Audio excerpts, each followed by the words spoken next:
자, 오늘 주제는요. 구속면한 이재용 삼성전자 부회장의 앞날입니다. 예. 어제 아침부터 영장실질심사 받았는데요. 오늘 새벽에 풀려났죠. 이 부회장 구속을 둘러싸고 검찰과 변호인이 치열한 법리 다툼을 벌였습니다.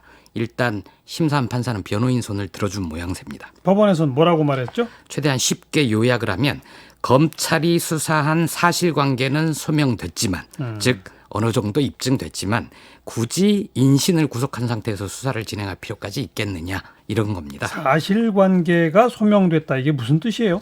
그 기본적 사실관계가 소명됐다라고 얘기를 했는데요. 보통 구속을 할 때는 범죄 혐의가 소명됐다 이런 표현을 쓰거든요. 맞아요. 그래서 이 사실관계를 어느 정도 소명됐다는 건지 해석이 좀 엇갈리고 있습니다. 범죄 혐의가 아닌 사실관계라고 얘기를 해서 예. 이 부회장이 직접 지시를 하거나 보고를 받았는지 등은 아직 다툼의 여지가 있다. 다만 합병이 일어났고 그 과정에서 뭔가 문제가 있었고 이런 사실관계에 대해서는 어느 정도 인정됐다고 본 거 아니냐라는 해석이 지배적입니다. 앞으로 검찰과 변호인 측에서 바로 이걸 갖고 해석을 엇갈리게 주장하겠군요. 그렇습니다. 그리고 영장을 기각한 사유에 대해서는요?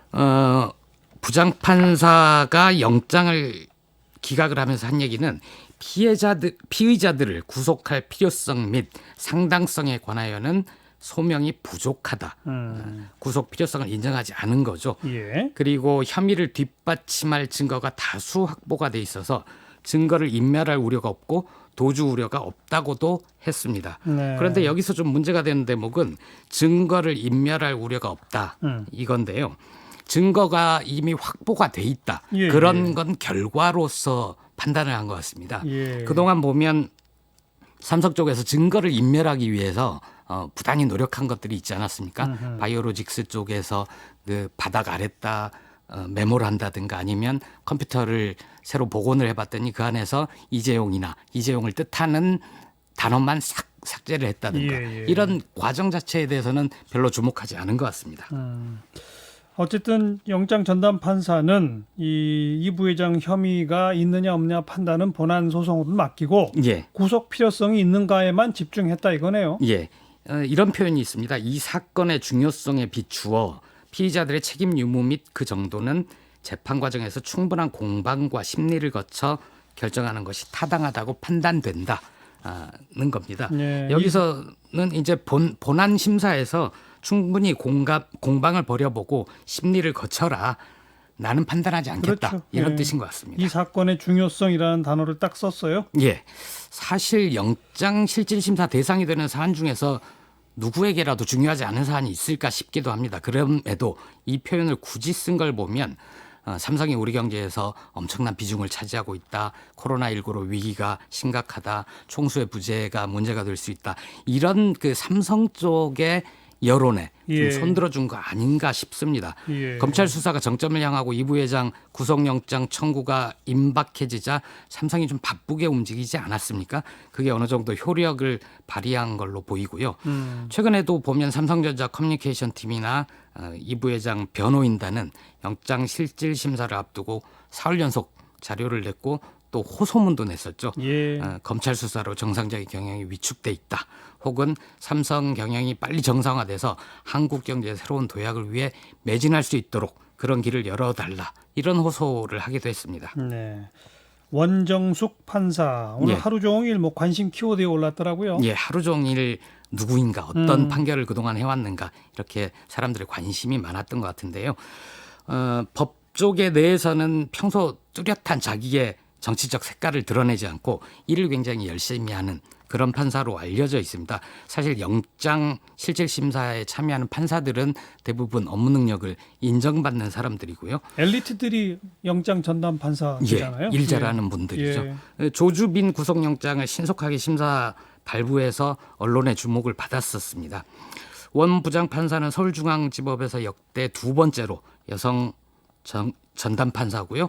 서울중앙지법에 배치된 4명의 영장 전담 판사 중 한 명입니다.